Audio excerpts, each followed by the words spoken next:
दोस्तों नमस्कार। आज हम देखेंगे निदानात्मक कक्षाओं हेतु मॉड्यूल विद्यार्थी अभ्यास पुस्तिका 2024-25। जी हाँ, विषय गणित की कक्षा 10वीं की जो मॉड्यूल है, जो कि अभी इसी वर्ष की है 2024-25 की, उसको हम पूरा सॉल्व करते हैं। तो एक एक करके पूरे चैप्टर जो हैं हम यहाँ पर सॉल्व करेंगे। दोस्तों हम चालू करेंगे यहाँ से आज प्रश्न नंबर 6 से। प्रश्न नंबर 6 कह रहा है, कक्षा 10वीं के 10 विद्यार्थियों ने एक गणित की पहेली प्रतियोगिता में भाग लिया। तो यहाँ पर थोड़ा सा ध्यान देने वाली बात है, ठीक है। 10 विद्यार्थियों ने, लड़कियों की संख्या लड़कों की संख्या से 4 अधिक है, तो रैखिक युग्म बनाइए। तो इसको हम सॉल्व भी कर लेंगे। मतलब देखो क्या लिखा है कि लड़कियों की जो संख्या है लड़कों की संख्या से 4 ज़्यादा है। मतलब जिस पर डिपेंड होता है उसको हम मान लेते हैं। तो इसको हम दे दें प्रश्न नंबर 6। प्रश्न 6 की बात चल रही है दोस्तों, किसकी? प्रश्न 6 की, क्वेश्चन नंबर 6 की बात चल रही है, ठीक।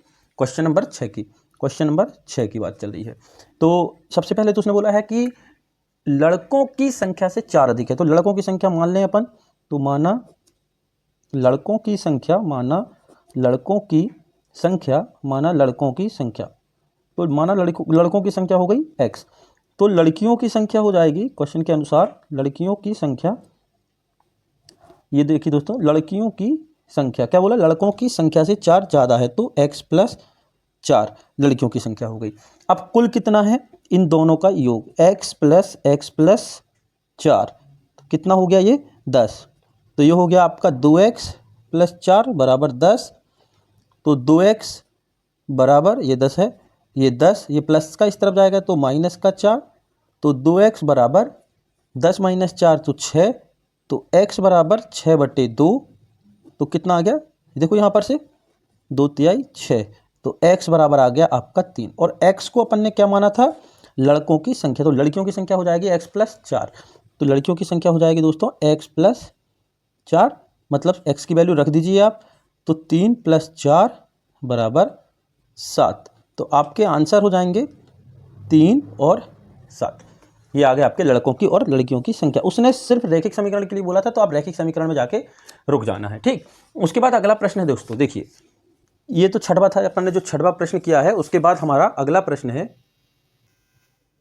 कह रहा है एक आयताकार बाग जिसकी लंबाई चौड़ाई से 4 मीटर अधिक है का अर्ध परिमाप 36 है। तो इस स्थिति को रैखिक समीकरण युग्म में लिखिए। तो अब हम करते हैं प्रश्न नंबर 7, ठीक है।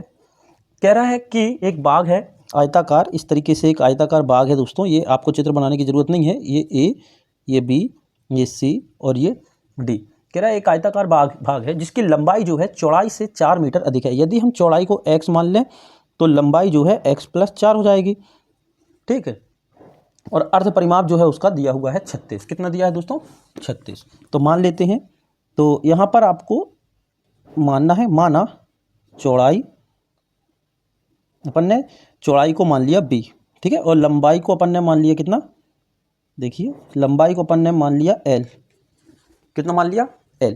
तो सबसे पहले तो अर्ध परिमाप बोल रहा है ना, अर्ध परिमाप भी आपको दिया है। तो अर्ध परिमाप का सूत्र होता है 2 × लंबाई धन चौड़ाई बटे 2।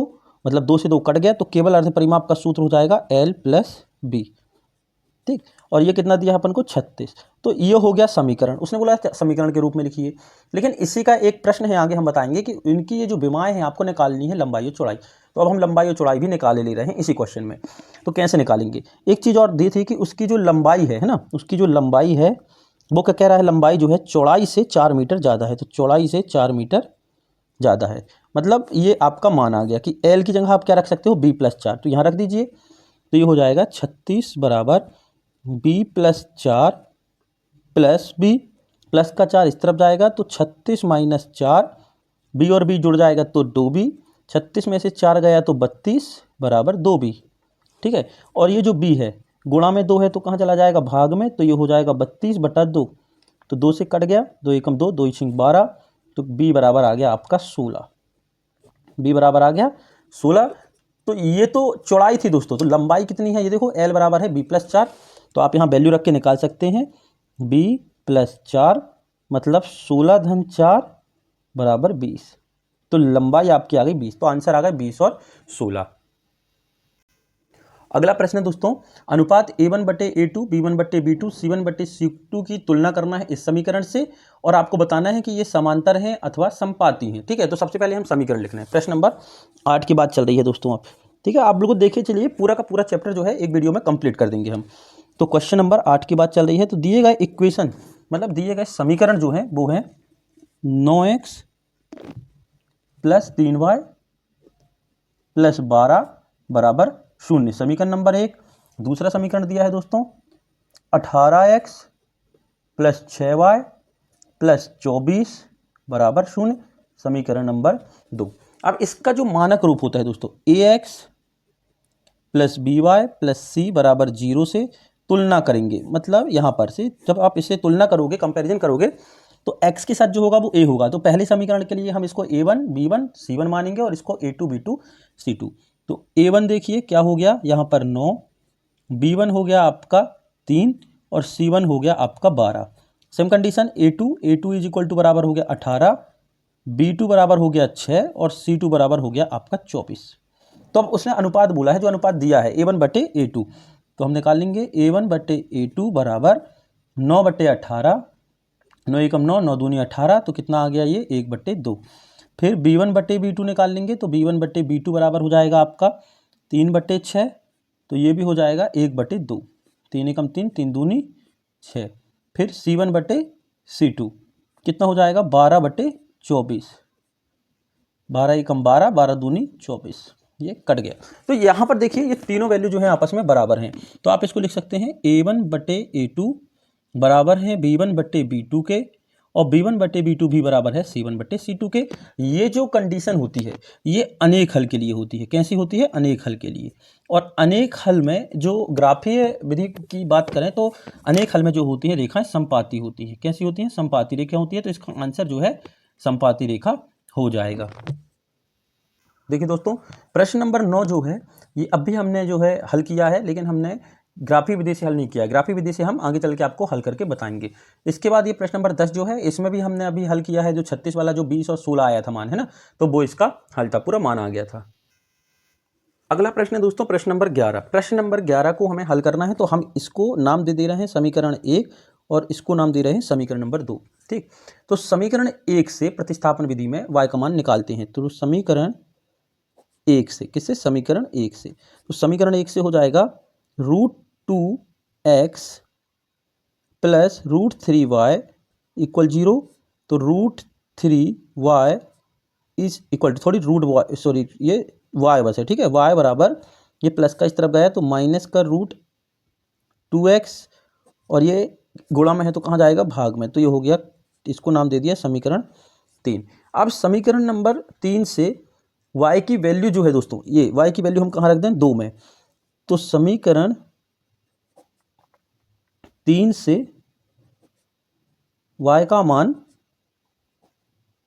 समीकरण 2 में रखने पर, किसमें? 2 में रखने पर, 2 में हम रखेंगे, ठीक है। तो y की जगह हम क्या रख देंगे? -2 करनी 3। तो ये देखो ये हो गया आपका करनी 3x और ये माइनस और ये वाला माइनस, तो माइनस माइनस प्लस, ठीक है, 8 दूनी 16 करनी 3 y, सॉरी x रखना है दोस्तों, ये x है, बराबर 0। तो ये हो गया, एलसीएम लेंगे तो करनी 3 करनी 3 करनी 3 3, 3x प्लस 16 किसका वर्गमूल है? 4 का, 4x बराबर 0। तो 4 और 3 कितना हो गया? 7x बराबर 0। इसका तिर्यक गुणा होगा 0 के साथ तो वो 0 हो गया। तो x बराबर 0, क्योंकि गुणा का 0 में जाएगा तो 0/7 बराबर 0। तो x की वैल्यू आ गई आपकी 0। इस x की वैल्यू को आप समीकरण नंबर 3 में रख दीजिएगा यहाँ पर, ठीक है। तो जैसे ही आप यहाँ पर रखते हैं वैल्यू तो ये हो जाएगी y बराबर -2 करनी बट्टे करनी 3 गुणी 0, क्योंकि y की वैल्यू 0, x की वैल्यू 0 आई थी, तो y बराबर 0। 0 का किसी भी नंबर के साथ गुणा करोगे तो 0 आएगा। तो आपका आंसर हो जाएगा x बराबर 0 और y बराबर 0। अगला प्रश्न है दोस्तों इसका प्रश्न नंबर 12। विलोपन विधि से इसको हल करना है, तो हम इसमें कर ले रहे हैं। प्रश्न नंबर 12 की बात चल रही है दोस्तों, प्रश्न नंबर 12। तो प्रश्न नंबर 12 यहाँ पर ध्यान दीजिएगा। प्रश्न नंबर 12 का इक्वेशन है पहला 3x + y बराबर 10, समीकरण 1। दूसरा है 2x - 2y बराबर 2, समीकरण नंबर 2। अच्छा, उसने बोला है विलोपन विधि से हल करिए। किससे? विलोपन विधि से। तो देखो विलोपन विधि में हम क्या करते हैं? गुणांक बराबर करते हैं। तो यहाँ y का गुणांक बराबर करते हैं। तो समीकरण 1 में हमने 2 का गुणा किया और समीकरण नंबर 2 को जोड़ दिया। तो जब हम इस पूरे समीकरण में 2 का गुणा करेंगे तो 3 दूनी 6x, ये हो जाएगा 2y और ये हो जाएगा 10 दूनी 20। इसमें कोई बदलाव नहीं करना, तो 2x माइनस 2y बराबर 2। जब हम प्लस करते हैं दोस्तों, जब समीकरण को जोड़ते हैं तो चिन्हों में कोई बदलाव नहीं आता, तो प्लस का 2y और माइनस का 2y कैंसिल, 6 और 2 कितना आ गया 8x और 20 और 2 कितना हो गया 22, कितना हो गया 20 और 2 22। ठीक है, यहाँ पर थोड़ा सा ध्यान दीजिए, 6 और 2 8, 20 और 2 सॉरी 20 और 2 22। ठीक है, तो ये x बराबर हो गया 22/8, तो x बराबर 2 11 22 और 2 चौके 8, 11/4, ये x की वैल्यू आ गई। इस x की वैल्यू को आप इन दोनों में से किसी भी एक इक्वेशन में रख सकते हैं। तो हम रखते हैं समीकरण 2 में, तो समीकरण 2 में x बराबर 11/4 रखने पर, x बराबर 11/4 रखने पर, तो जैसे यहाँ रखेंगे तो देखो समीकरण नंबर 2 लिख लो एक बार, 2x माइनस 2y बराबर 2, तो यहाँ रखेंगे 2, x की जगह रखेंगे 11/4, ठीक है, माइनस 2y बराबर 2, तो 2 से ये कट गया 2 बार, 2 दूनी 4, तो ये हो गया 11/2 माइनस 2y बराबर 2। ठीक, अब यहाँ पर चाहो तो सॉल्व कर लो, एलसीएम आया 2, ये हो गया 11 माइनस 4y बराबर 2, तिरक गुणा करोगे तो ये हो जाएगा 11 माइनस 4y, 4 2 दूनी 4, ये माइनस का 4y आप इस तरफ ले जाओगे तो प्लस का 4y हो जाएगा, और ये इस तरफ जाएगा तो माइनस का, तो 11 माइनस 4, 11 में से 4 गए, है ना, तो हो गया 7, और गुणा का था तो भाग में आ गया तो बटे 4, तो ये आंसर आ गया आपका 7/4। अगला प्रश्न है दोस्तों प्रश्न नंबर 13, ये समीकरण है, इसको प्रतिस्थापन विधि से हल करना है। ठीक है, समीकरण क्या है वो हम लिख ले रहे हैं, प्रश्न नंबर 13 की बात चल रही है। तो प्रश्न नंबर 13 में पहला है x + 4 बराबर 14, समीकरण नंबर 1 नाम दे दिया। दूसरा समीकरण है x - y बराबर 4, समीकरण नंबर 2 नाम दे दिया। अब उसने स्पष्ट बोला है कि आपको प्रतिस्थापन लगाना है, तो समीकरण नंबर 2 से हम मान निकाले ले रहे हैं। ठीक है, प्रतिस्थापन से करना है, समीकरण नंबर 2 से इस x का मान निकाला है y के पद में, तो माइनस का y इस तरफ जाएगा तो प्लस का हो जाएगा, तो y + 4, इसको नाम दे दिया समीकरण 3। इस समीकरण से x का मान 1 में रखना है। ठीक है, अगर हम 2 से निकालते हैं तो 1 में रखना है, 1 से निकालते हैं तो दूसरे में रखना है, चूंकि हमने 2 से निकाला है तो कहाँ रखेंगे 1 में, तो 1 में रखते हैं। ठीक है, समीकरण 1 में x का मान रखने पर, x का मान रखने पर, x का मान रखने पर, जैसे ही x का मान रखेंगे तो देखो x का मान कितना है y + 4, तो y + 4 + 4 बराबर 14, तो y बराबर 14 माइनस 4 और 4 8, तो y बराबर 14 में से 8 जाएगा तो बचा 6, तो y की वैल्यू आ गई 6।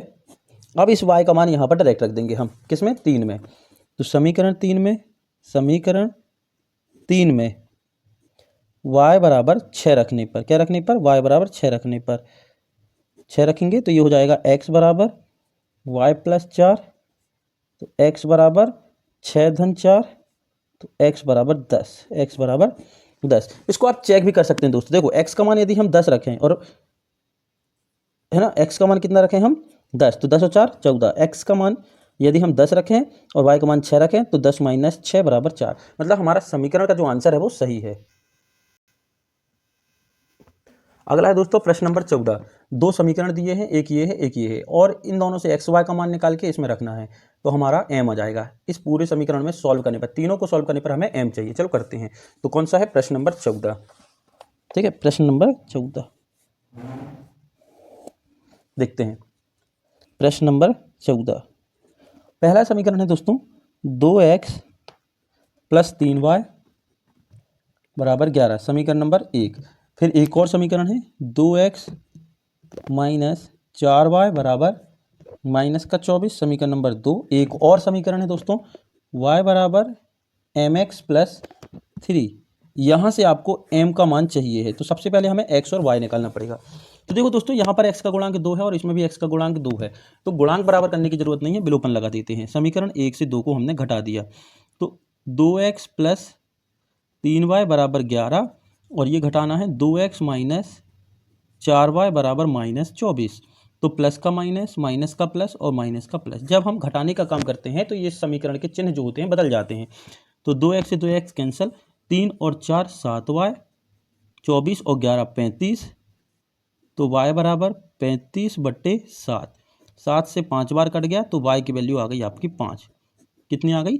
5। अब इस y का मान इन दोनों में से किसी भी एक इक्वेशन में, किसी भी एक समीकरण में रख सकते हैं, तो हम पहले में रख दे रहे हैं। ठीक है, समीकरण 1 में y बराबर 5 रखने पर, कितना? y बराबर 5 रखने पर, y बराबर 5 रखने पर या प्रतिस्थापित करने पर बोल सकते हैं, तो समीकरण ये हो जाएगा 2x प्लस 3y मतलब 3 गुणित 5 बराबर 11। तो 2x बराबर 11, 3 5 15, प्लस का 15 इस तरफ गया तो माइनस का 15, और 11 में से 15 गए तो माइनस का 4। तो x बराबर माइनस का 4 और गुणे का 2 भाग में जाएगा तो 2, 2 दूनी 4, तो x बराबर आ गया माइनस का 2। तो आपकी x की वैल्यू आ गई -2, है ना, और y की वैल्यू आ गई 5। अब हमें निकालना है m, तो यहीं पर ध्यान दीजिएगा ये, ठीक है, m का समीकरण ये था y बराबर mx प्लस 3। इन दोनों, इस पूरे समीकरण में x और y की वैल्यू रख रहे हैं। तो चूंकि y की वैल्यू अपनी कितनी आई है 5, m x की वैल्यू आई है -2 प्लस 3, ये प्लस का 3 इस तरफ पक्षांतरित होकर जाएगा तो माइनस का 3, -2 के साथ m का गुणा करोगे तो -2m, 5 में से 3 गए 2, गुणे का 2 है तो भाग में जाएगा माइनस का 2 इज इक्वल टू m, 2 से 2 कट गया तो बचा माइनस का 1। तो m की जो वैल्यू थी दोस्तों वो आ गई -1। कितनी आ गई? -1। अगला है दोस्तों ग्रह कार्य। प्रश्न नंबर 1 कह रहा है अनुपातों a1/a2, b1/b2 और c1/c2 की तुलना करके आपको बताना है कि ये जो समीकरण का युग्म है वो प्रतिच्छेद करती हैं, समांतर हैं या समपाती हैं। ठीक है, तो हम सॉल्व करके बता रहे हैं, ज़्यादा कुछ नहीं है। अभी अपन ने एक क्वेश्चन किया था इसके जस्ट पहले स्टार्टिंग की वीडियो में, वही आपको कम करना है। तो क्वेश्चन नंबर फर्स्ट, इक्वेशन कौन सा है? 6x माइनस 3y प्लस 10 बराबर 0, समीकरण 1। दूसरा है 2x माइनस वाई प्लस 9 बराबर 0, समीकरण नंबर 2। अब हम डायरेक्ट तुलना करते हैं। ठीक है, अगर हम मानक रूप ax plus B Y plus C बराबर 0 से तुलना करें, है ना, क्या करें? तुलना करें, कंपेयर करें, तो जो x के साथ होता है वो a, तो हम डायरेक्ट a1/a2 कर रहे हैं। ठीक है, a1/a2 मतलब 6/2। भाई a1 की वैल्यू 6 और a2 की वैल्यू 2, तो 2 से कितनी बार कट गया? 3 बार, तो 2 तिहाई 6 मतलब 3/1। फिर b1/b2 की बात करें तो b1/b2 मतलब -3/-1, तो कितना आ गया? 3/1, माइनस माइनस प्लस। फिर बात करें c1/c2 की, तो ये लिखा है 10/9, कितना लिखा है? 10/9, तो ये 10/9 ही रहेगा क्योंकि कैंसिल नहीं हो सकता है। तो हमको दिख रहा है कि शुरू की दो वैल्यू बराबर है, फिर बाद की वैल्यू बराबर नहीं है, मतलब 3/1 बराबर है, 3/1 बराबर है, लेकिन 10/9 जो है बराबर नहीं है। ये जो कंडीशन होती है दोस्तों, कौन सी? a1/a2 बराबर होती है b1/b2 के, लेकिन बराबर नहीं होती है c1/c2 के। ये होती है कोई हल नहीं की, किसकी? कोई हल नहीं, कोई हल नहीं। और कोई हल नहीं में जो ग्राफीय हल होता है, कोई हल नहीं में उसमें समांतर रेखाएं होती हैं। कौन सी होती हैं? समांतर रेखाएं, समांतर रेखाएं। तो इसका जो हल होगा वो होगा समांतर रेखाएं। ठीक है, अच्छा आगे की बात करें दोस्तों, हम आगे के क्वेश्चन की बात करें, इसी का क्वेश्चन है एक और, प्रश्न नंबर 2।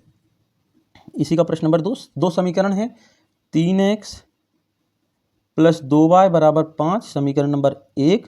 दूसरा समीकरण है 2x माइनस 3y बराबर 7, समीकरण नंबर 2। अब आपको ये बताना है कि ये संगत है या असंगत है। तो संगत असंगत के लिए देखो 3/2, ये जो 3/2 दिख रहा है ये क्या है? a1/a2। फिर b1/b2 की यदि हम बात करें दोस्तों तो ये हो जाएगा 2/-3, 2/-3। अब देखो यहीं से आपको समझ में आ रहा होगा, ये देखिए यहाँ पर आपको समझ में आ रहा होगा कि ये जो वैल्यू है 3/2 माइनस 2/3 के बराबर नहीं है। तो आप लिख सकते हो a1/a2 बराबर नहीं है b1/b2 के।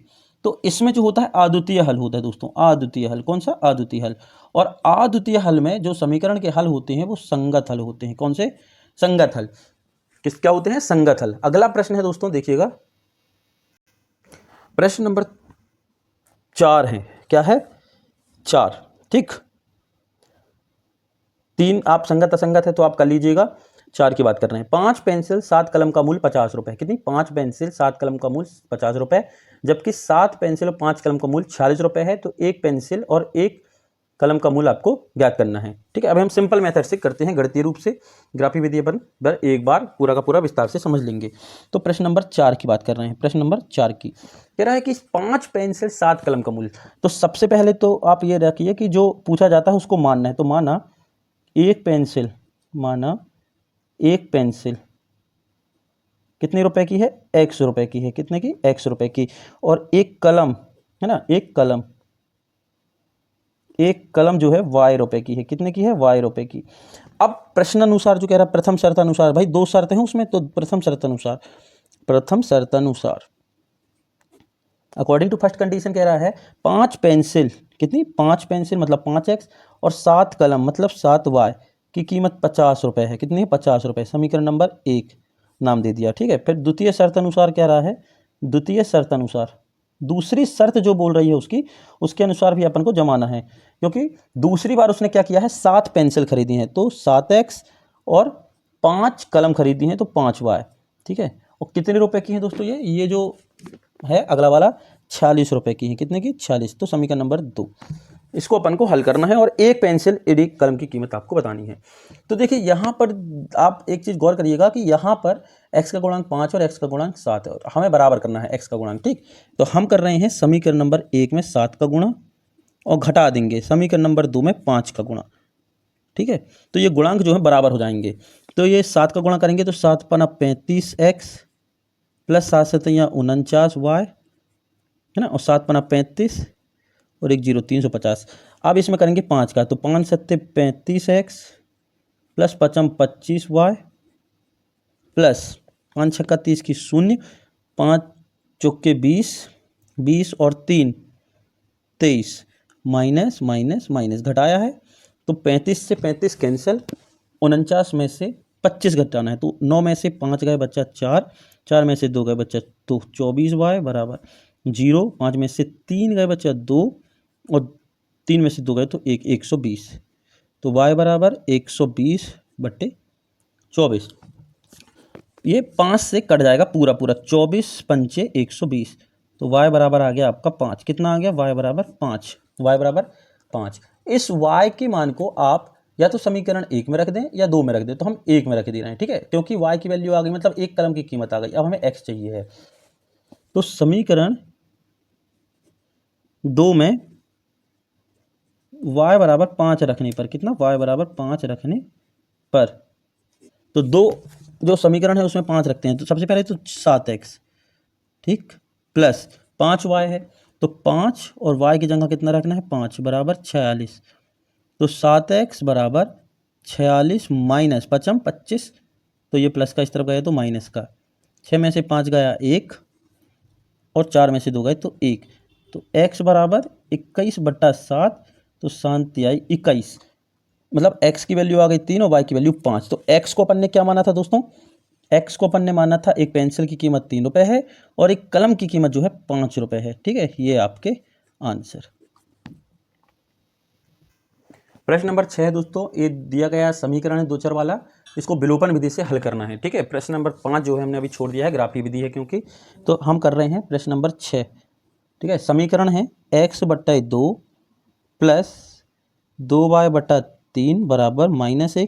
चूँकि ये इसका मानक रूप नहीं होता है, मानक रूप होता है दोस्तों ax plus by plus c बराबर 0, मतलब परिमेय संख्या नहीं होनी चाहिए। तो इसको हम सॉल्व करेंगे, तो पूरे समीकरण को 6 से हमने गुणा कर दिया, 3 दूनी 6। अच्छा, किस संख्या का गुणा करना है वो आपको पता चलेगा, नीचे वाली संख्या का एलसीएम लेंगे, तो 3 और 2 का एलसीएम 6 होता है, तो 6 का हमने गुणा कर दिया, तो ये हो गया 6x/2 प्लस 6 दूनी 12y/3 बराबर माइनस का 6, तो 2 से काट गया, 2 तिहाई 6 प्लस 3 चौके 12 और ये माइनस का 6, समीकरण नंबर 1। अब इसको आप नाम दे सकते हैं। क्लियर है? 6 का हमने भाग दे दिया। ठीक है, तो 3 चौके 12, ये 6 का जैसे हमने भाग दिया, गुणा किया, तो 6 3, ये यहाँ से देखना 2 तिहाई 6 और फिर 3 चौके 12। अब सेम कंडीशन है, अगला इक्वेशन है इसका x - y/3 = 3। तो देखो इसके डिनोमिनेटर में मतलब हर में कुछ नहीं है तो एक है, तो 3 और 1 का एलसीएम हो गया 3, तो पूरे के पूरे समीकरण में 3 का गुणा कर दो, तो ये हो जाएगा 3x बट्टा 1 माइनस 3y बट्टे 3 बराबर 3 तिरका 9। तो ये हो गया आपका 3x, एक लिखना जरूरी नहीं है, 3 से 3 कट गया तो माइनस का y बराबर 9। समीकरण नंबर 2, समीकरण नंबर 2।